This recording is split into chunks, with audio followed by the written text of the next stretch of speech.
uống thua. Hay tùy phiên rượt. Anh nghĩ thế. Tùy phiên rượt cầm mặt này cầm lẽ cầm. Hay tùy cô. À tùy lẽ. Tùy phiên rượt tùy chú. Chuông về vâng nó mang luộc cái té thì xoa cái hả? Này. Hey, dấu ác thế. Có là nghe ô con hẳn dài ang ô.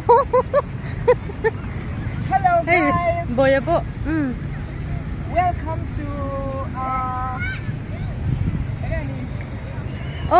botol kan lau keng lawa. Apoy khop mai tùy phiên rượt thì kan mata.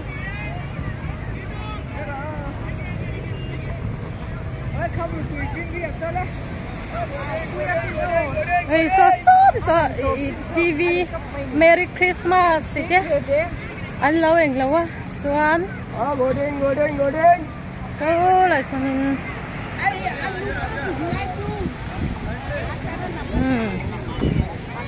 Khóc mà.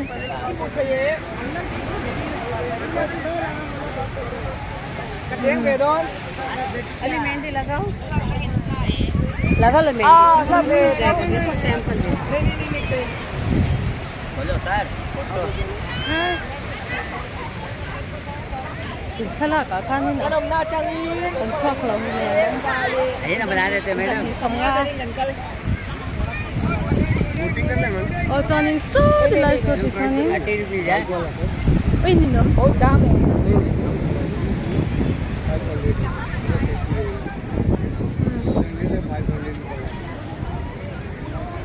Nakina kha te kan la ve lo kia ko na chewo. Boat ride करना है?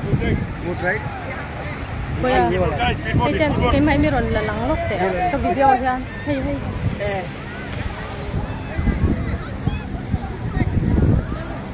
Phát thì thím về.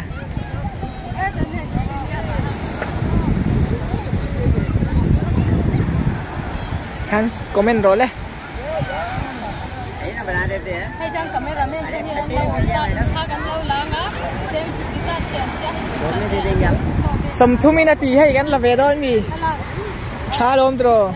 Chuan chân anh lâu tar ta. Hey ti yang khan lang कितने देगा? 30 रुपया. इतना छोटा 30 साइज. अरे फोन में दे देगा. पक्का? पक्का. प्रिंट करेगा? एक फोटो दिखा देता हूँ इधर.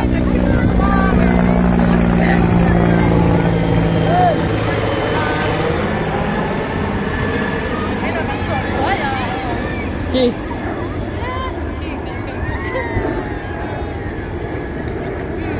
Rồi khá là về to. Đây em sẽ dikhा देता हूँ. संगार कब लेना?